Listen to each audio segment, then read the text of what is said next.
Hello बच्चों। तो भाई कैसे हो आप सभी। आई होप सारे लोग अच्छे होंगे, बढ़िया होंगे, एकदम मस्त होंगे।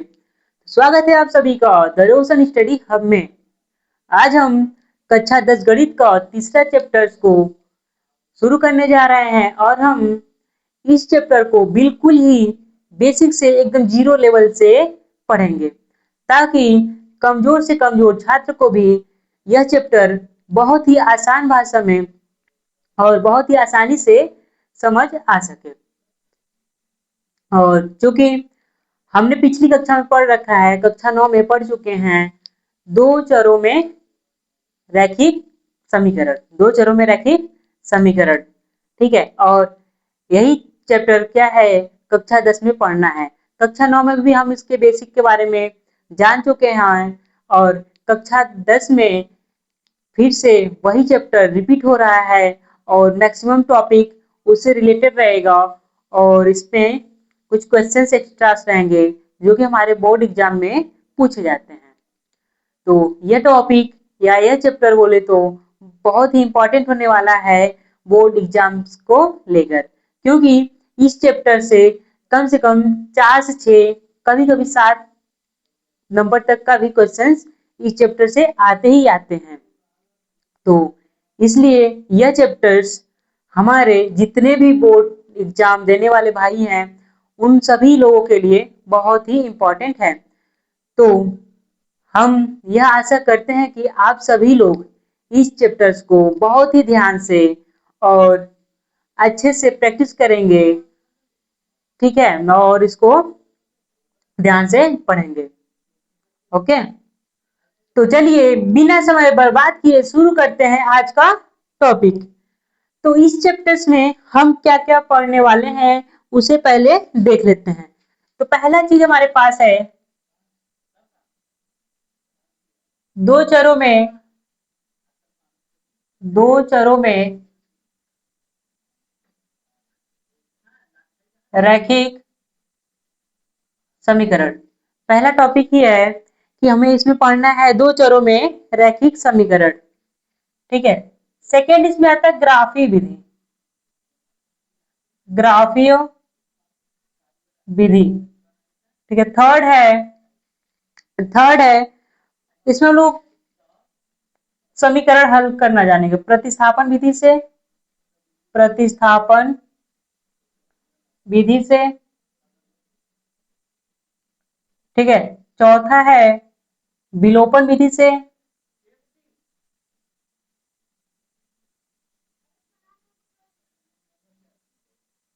ठीक है, और पांचवा और इंपॉर्टेंट चीज है, इस पे हम महत्वपूर्ण क्वेश्चंस करेंगे, महत्वपूर्ण प्रश्न को सॉल्व करेंगे। ये 5 चीजें हम अगर इस चैप्टर्स का क्लियर कर लेते हैं तो हमारा ये चैप्टर्स बहुत ही अच्छे से तैयार हो जाएगा और इससे जो भी क्वेश्चंस आएंगे हम उसको आसानी से, बिल्कुल आसानी से कर लेंगे। तो इसमें हमारे पास पहला है दो चरों में रैखिक समीकरण। पहला क्या पढ़ना है, दो चरों में रैखिक समीकरण। और सेकेंड है ग्राफिक विधि, जो लेकिन ग्राफिक विधि जो है हमारे पास आउट ऑफ सिलेबस हो गया, आउट ऑफ सिलेबस।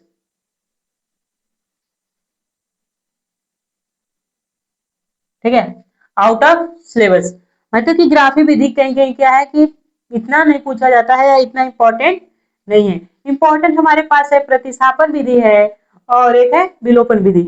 एक और है समीकरण को सॉल्व करने का एक विधि और है वज्र गुणनखंड विधि, जो कि इस समय कट चुका है, उसको नहीं पढ़ना हमें।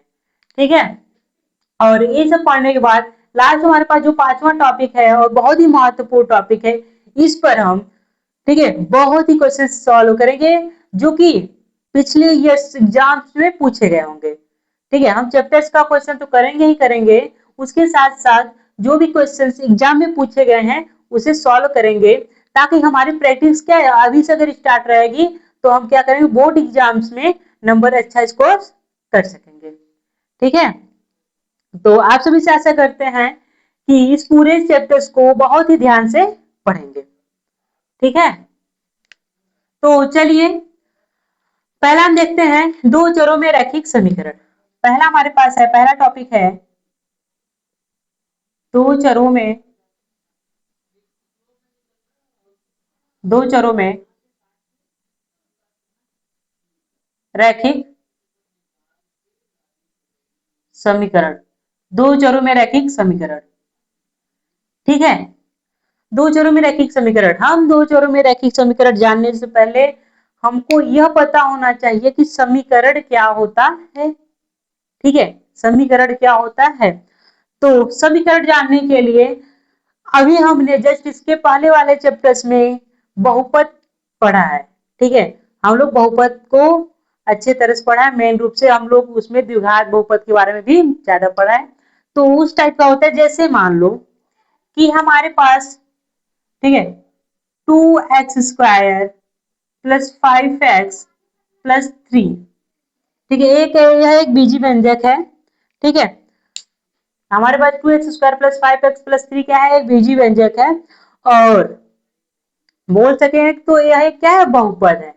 ठीक है, समीकरण नहीं है, यह क्या है, एक बहुपद है। यदि हम किसी कोई भी बहुपद है, ठीक है, कोई भी बहुपद है, यदि मैं उसके इक्वल्स में कुछ भी कर देता हूं, उसके इक्वल्स में एनीथिंग कुछ भी कर सकता हूँ, 0 कर दू, 1 कर दू, या कोई नंबर ले लू, या कोई बहुपद ही ले लू, तो वह चीज हमारे पास क्या हो जाता है, समीकरण हो जाता है, या तो इक्वेशन बोल सकते हैं। समझ में आया कि यदि इस टाइप का है, केवल और केवल जैसे 2x² प्लस 5x प्लस 3 है, अगर मैं इसे देखूं तो मैं बोल सकता हूँ यह बीजी व्यंजक का जोड़ है, या बीजी व्यंजक बोल दें, या फिर मैं इसे बोल सकता हूँ कि यह क्या है, हमारे पास बहुपद है। क्या है, बहुपद है। मैं अभी इसे समीकरण का नाम नहीं देख सकता हूँ। क्यों नहीं दे सकता हूँ, यदि हम इसके इक्वल्स में कुछ भी कर दें, इसके इक्वल्स में कुछ भी कर दें, 0 कर दें, 5 कर दें, 10 कर दें, या फिर कोई बहुपद ही कर दें, तब मैं उसे बोल सकता हूँ कि वह हमारे पास क्या है, समीकरण है। समझ में आया।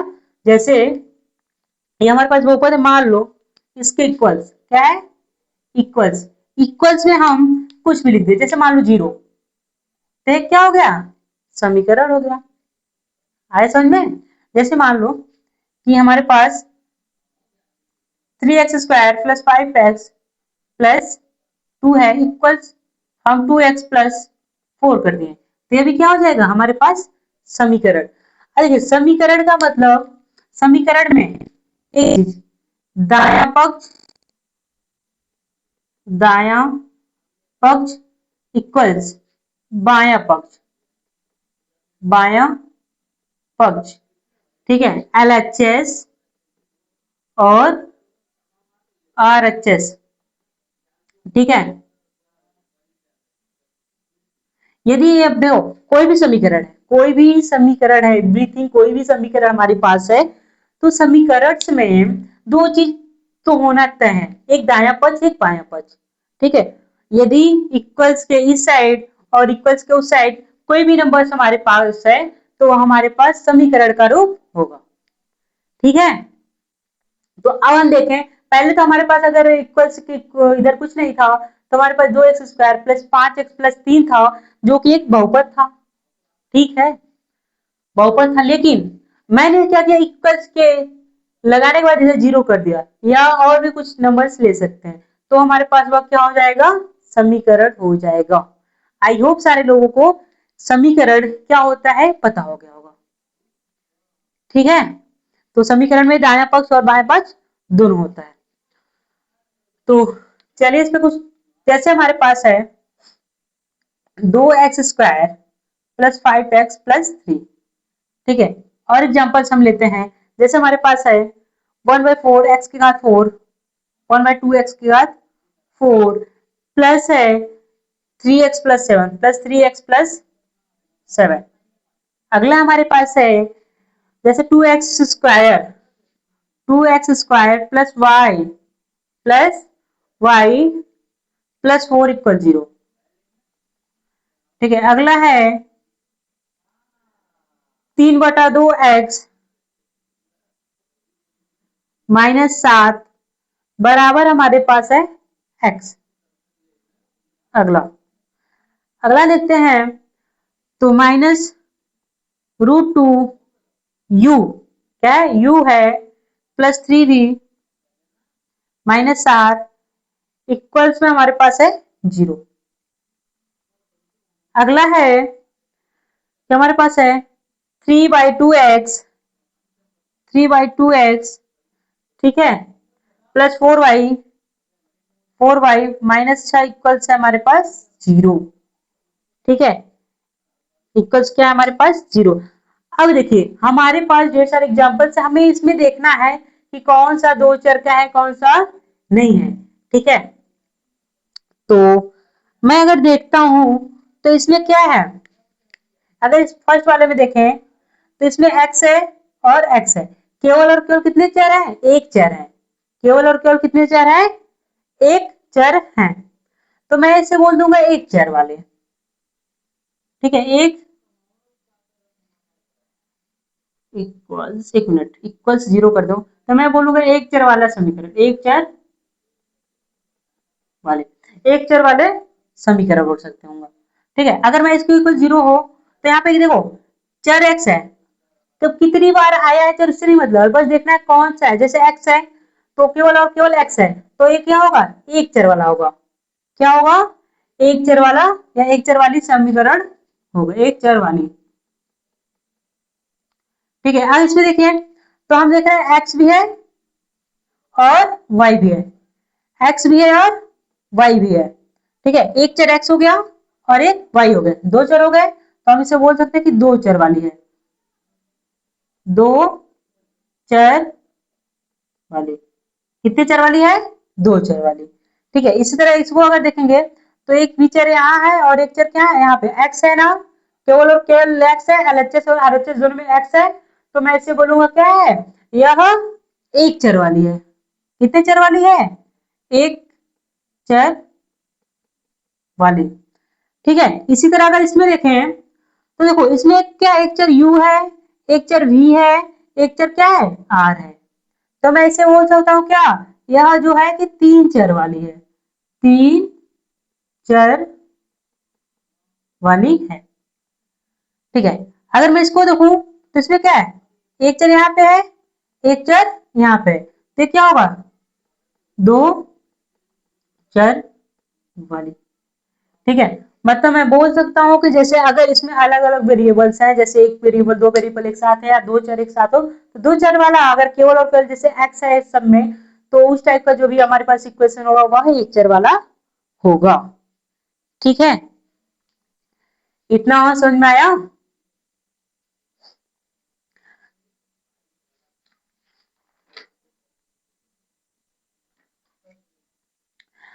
देखो हमको पढ़ना है कि दो चरों में रैखिक समीकरण, दो चरों में रैखिक समीकरण, तो दो चरों में रैखिक समीकरण होने के लिए हमें दो चीज की जरूरत होती है, कितने चीजों की आवश्यकता होती है, दो चीजों की आवश्यकता होती ही होती है, बिना उसके हम क्लियर नहीं कर सकती है कि एक चर वाली है कि सॉरी दो चर वाली रैखिक समीकरण है, ठीक है। तो उसके लिए हमको दो चीजें बहुत ही आवश्यक है।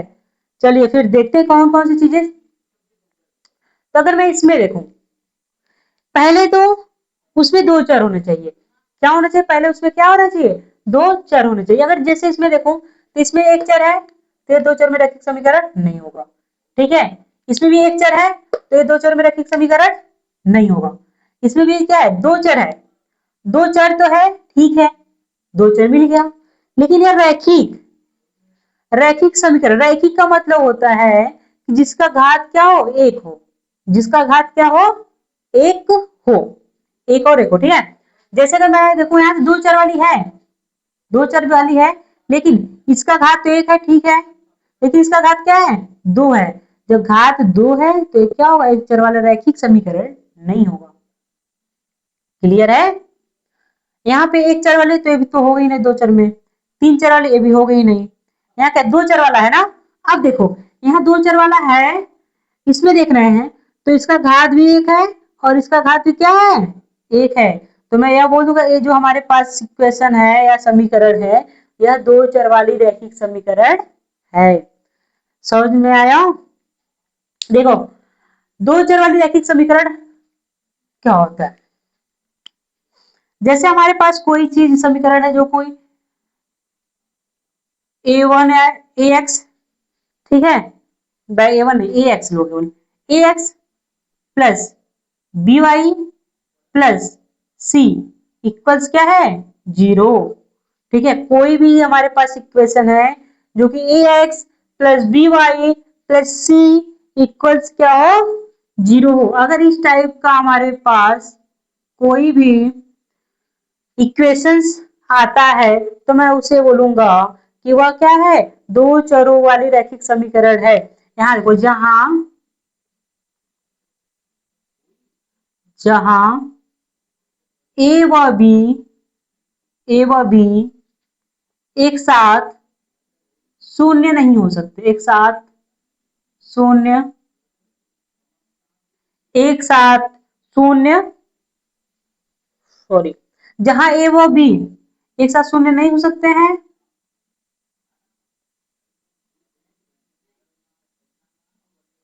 और एक चीज, ए कॉमा बी व सी एक वास्तविक संख्या होंगे, एक वास्तविक संख्या है। ठीक है, ए बी क्या है, ए बी और सी एक वास्तविक संख्या होंगे। ठीक है, तथा हमारे पास जो है ए और बी एक साथ शून्य नहीं हो सकते हैं। और एक चीज, यहाँ पे जो हमारे पास एक्स एक्स व वाई, एक्स और वाई क्या है, चर है, चर है, एक्स वाई क्या है, वेरिएबल्स है, चर है। ठीक है, अगर इस टाइप का कुछ भी मिलता है, इस टाइप का हमारे पास इक्वेशन मिलता है तो मैं उसे बोलूंगा दो चर वाली, दो चर वाली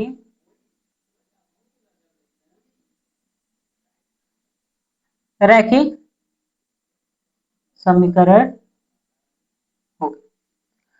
समझ में आया? ठीक है, तो ये हमारे पास दो चर वाली रैखिक समीकरण।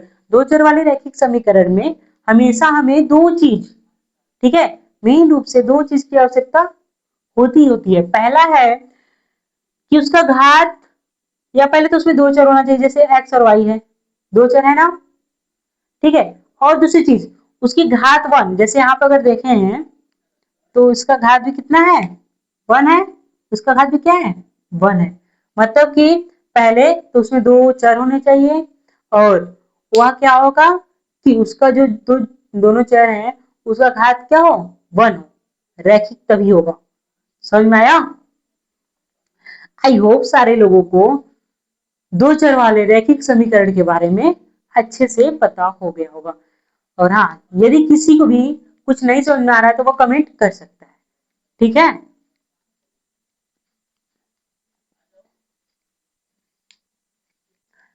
अगला टॉपिक हमारे पास है दो चरों में रैखिक समीकरण युग्म। क्या पढ़ना अगला है हमारे पास,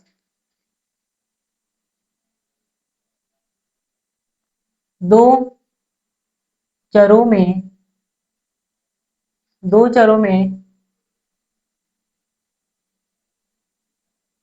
रैखिक समीकरण युग्म। दो चरों में रैखिक समीकरण युग्म। ठीक है, आगे में देखो, जैसे हमारे पास है, हमारे पास एक इक्वेशन है, दो x plus half y plus 6 equals 0। ठीक है, सेकेंड हमारे पास है, ठीक है, 3x plus 5y minus 4 equals 0। ठीक है, ये हमारे पास क्या है कि दो इक्वेशंस हैं, ये हमारे पास क्या है, दो इक्वेशंस है। पहले तो हम इसको देख लेते हैं कि द्विघात रैखिक, ठीक है, सॉरी, दो चरों में रैखिक समीकरण युग्म है कि नहीं है। तो अगर मैं यहाँ पे देखूं तो हमें देखो, हमें यह पता है कि दो चरों वाले रैखिक समीकरण कब होंगे, कि जब उसमें दो चर होंगे और दोनों का घात एक होगा। अगर मैं इसमें देखूं तो दो चर हैं एक चर यहाँ पे है, एक चर यहाँ पे, एक एक्स है और एक वाई है, दो चर हो गया। और देखो यहाँ पे एक्स की घात भी क्या है, एक है, यहाँ पे वाई की घात भी क्या है, एक है। तो यहाँ क्या बोलेंगे कि यहाँ जो कि है दो चर वाले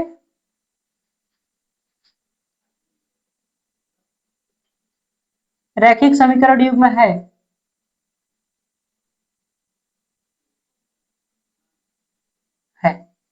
ठीक है। अगर मैं यहाँ पे भी देखूं, दूसरा हमारे पास जो भी समीकरण है, अगर मैं देखूं तो इसमें भी दो चर है, एक एक्स एक वाई है। ठीक है। और यहाँ पे भी एक है और ये भी एक है। तो ये बोल देंगे कि जो है दो चर वाले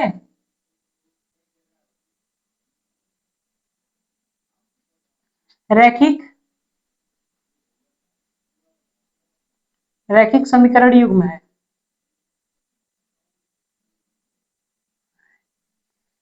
ठीक है। सॉरी, रैखिक समीकरण है, केवल केवल रैखिक समीकरण है, रैखिक समीकरण है। ठीक है। अब हम बात कर लेते हैं युग्म। जैसे हमारे पास है 3/2, 3/2 एक्स माइनस में रूट 2y, ठीक है, प्लस 7 इक्वल 0। अगला हमारे पास है 4x प्लस 5y, ठीक है, इक्वल्स में क्या है -1/2। अगर मैं ये देखूं, ठीक है, अगर हम ये देखिए तो ये हमारे पास है, क्योंकि ये क्या है, दो चर है और सबकी घात एक है, दो चर है सबकी घात एक है। तो हम ये जो और दोनों को लेंगे, दोनों को, तो हम इसको बोल सकते हैं दो चर वाले,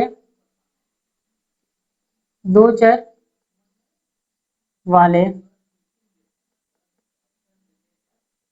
रैखिक समीकरण युग्म है। समझ में आया? दो चर वाले रैखिक समीकरण युग्म है। यदि हमारे पास जैसे कहीं भी अगर मिल रहा है इस टाइप का a1x plus b1y plus c1 equal 0, दूसरा a2x plus b2y plus c2 equal 0। ठीक है। यदि ये चीज हमारे पास मिल रहा है, ठीक है, यदि हमारे पास इस टाइप का मिल रहा है, ठीक है, अगर यहाँ पे देखिए जहां जहां a1 comma b1 comma c1 तथा a2 comma b2 comma c2 एक वास्तविक संख्या है, एक वास्तविक संख्या है। ठीक है। जहां a1 b1 c1 तथा a2 b2 c2 एक वास्तविक संख्या है तथा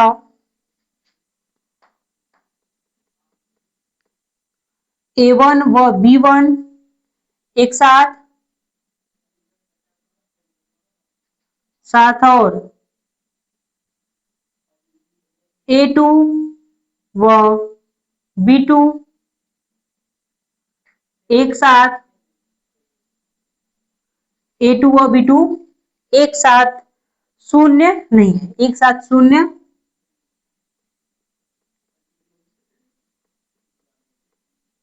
नहीं है। है समझ में कि जो हमारे पास यदि कोई भी a1x plus b1 y plus c1 equal 0 के फॉर्म का है, दूसरा हमारे पास a2x b2y plus c2 equal 0 के फॉर्म का है। ठीक है। तब देखेंगे तो जहां a1 b1 c1 तथा a2 b2 c2 एक वास्तविक संख्या है और a1 और b1 शून्य नहीं हो सकते एक साथ, और b2 व c2 सॉरी a2 व b2 एक साथ शून्य नहीं हो सकते हैं। ठीक है। और एक चीज, तथा अगर इसमें देखें तो चर क्या है, एक्स और वाई चर। तो मैं इसे बोल सकता हूं कि जो हमारे पास ये आएगा दो चर वाले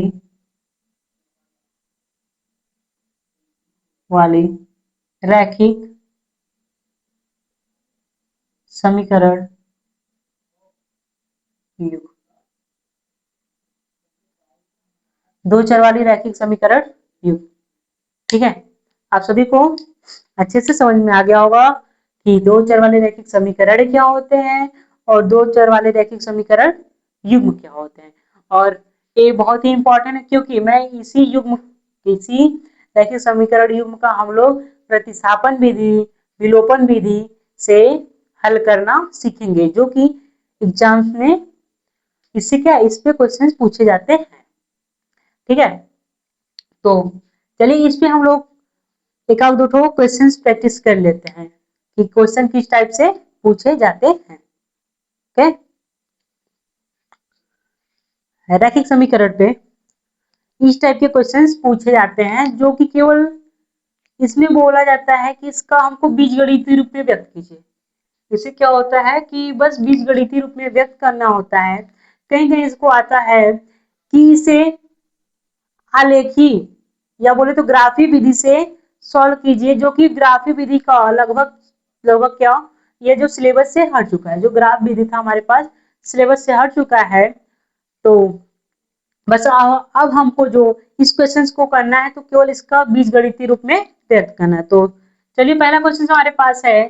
क्वेश्चन ये है कि महिमा एक स्टेशनरी की दुकान पर गई और 9 रुपए में 2 पेंसिल तथा 3 रबड़ खरीदी। 2 पेंसिल तथा 3 रबड़ खरीदी।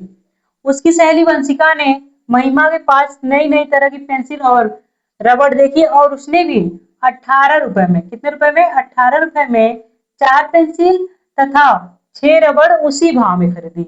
जिस भाव में महिमा ने खरीदी थी उसी भाव में वंशिका ने भी खरीदा। इस स्थिति को बीजगणितीय रूप में व्यक्त कीजिए, सॉल्व। ठीक है, हमें बताया चला है कि कुछ रबड़ और कुछ पेंसिल्स खरीदे, उसको बस क्या करना है, बीजगणित रूप में बस व्यक्त कर देना है। ठीक है, तो चलिए इसको करने के लिए पहले मान लेते हैं। क्या मानते हैं, तो पहले मानते हैं मानव मानव क्या मानेंगे कि मानव एक पेंसिल का मूल्य, माना एक पेंसिल या पेंसिल का मूल्य मान लेंगे। ठीक है, माना एक पेंसिल का जो मूल्य है बराबर है x रुपए। ठीक है, उसी तरह जो एक रबड़ का मूल्य हो जाएगा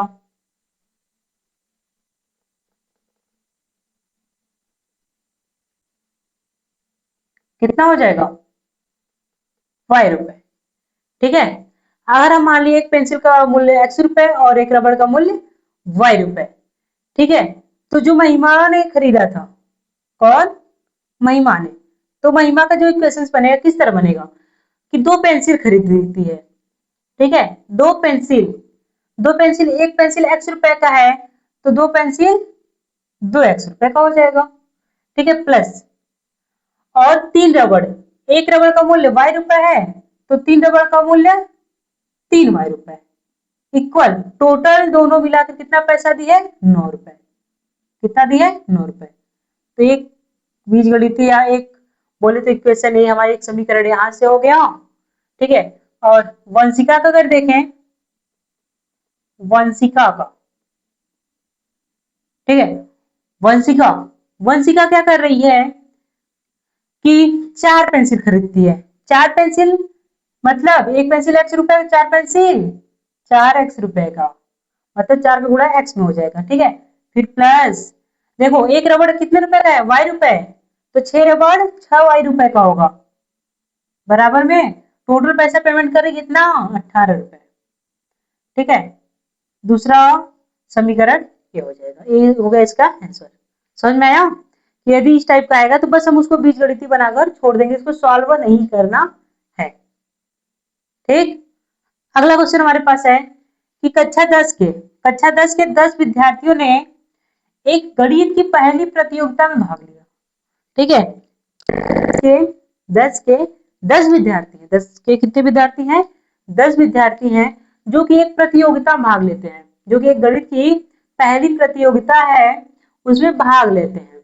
और इसमें जो शर्त है, शर्त यह है कि यदि लड़कियों की संख्या लड़कों की संख्या से 4 अधिक हो, जो हमारे पास लड़कियां हैं, जो उनकी संख्या है लड़कों की संख्या से क्या है 4 अधिक है, लड़कों की संख्या से क्या है 4 अधिक है। जब लड़कों की संख्या से 4 अधिक है तो पूछा है कि उस प्रतियोगिता में, ठीक है, उस प्रतियोगिता में भाग लिए लड़कियों और लड़कों की संख्या ज्ञात कीजिए। पहले तो मैं इसे बीजगणितीय रूप में लिखूंगा, फिर इसको करेंगे। तो पहले मान लेंगे सॉल्व, माना माना लड़कों की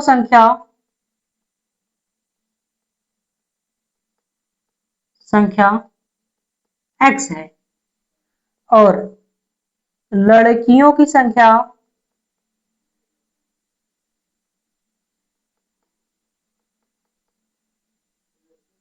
कितना है y है। लड़कों की संख्या x है, लड़कियों की संख्या y है। प्रश्नानुसार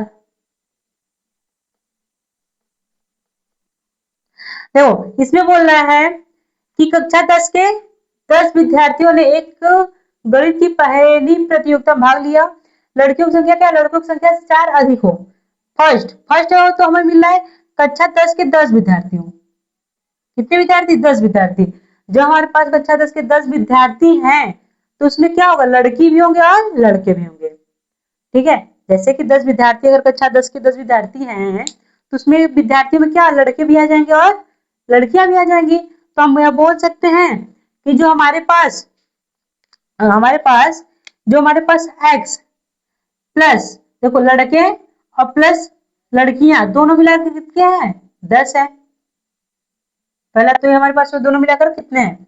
और सेकेंड हमारे पास बोल रहा है कि जो लड़कियों की संख्या है, लड़कियों की संख्या कितनी है y है, इक्वल्स लड़कों की संख्या से 4, लड़कों की संख्या x है, उससे क्या है 4 अधिक है।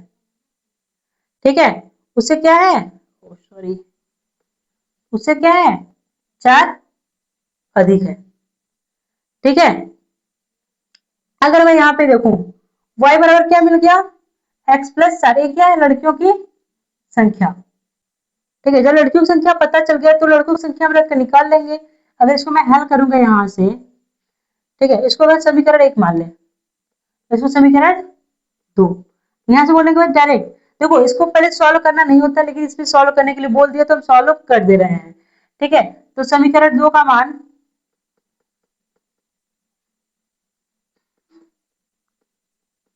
समीकरण 1 में रखने पर रख देंगे। एक क्या है x प्लस वाई बराबर 10, x प्लस वाई बराबर 10। ठीक है, x प्लस वाई बराबर 10, तो हम x के स्थान पे रखेंगे क्या सॉरी x प्लस वाई के स्थान पे रखेंगे x प्लस 4, x प्लस 4 बराबर कितना हो जाएगा 10। ठीक है, इसको करेंगे 2x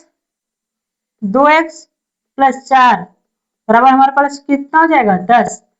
2x बराबर 10 माइनस 4, ये 4 इधर जाएगा माइनस हो जाएगा। ठीक है, 2x बराबर कितना आएगा 6। यहां से x का मान कितना आ जाएगा 6 बटा का 2 काट देंगे, x बराबर कितना आ गया 3, 2 3 6, मतलब कि जो लड़कों की संख्या है वह 3 है। ठीक है, अब x का मान समीकरण 2 में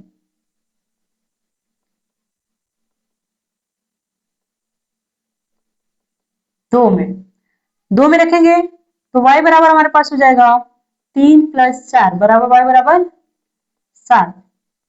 ठीक है, यहाँ हमारे पास लड़कों की संख्या 3 हो गया, लड़कों की संख्या 7, लड़कियों हो गए इतने 3 और क्या हो लड़कियां।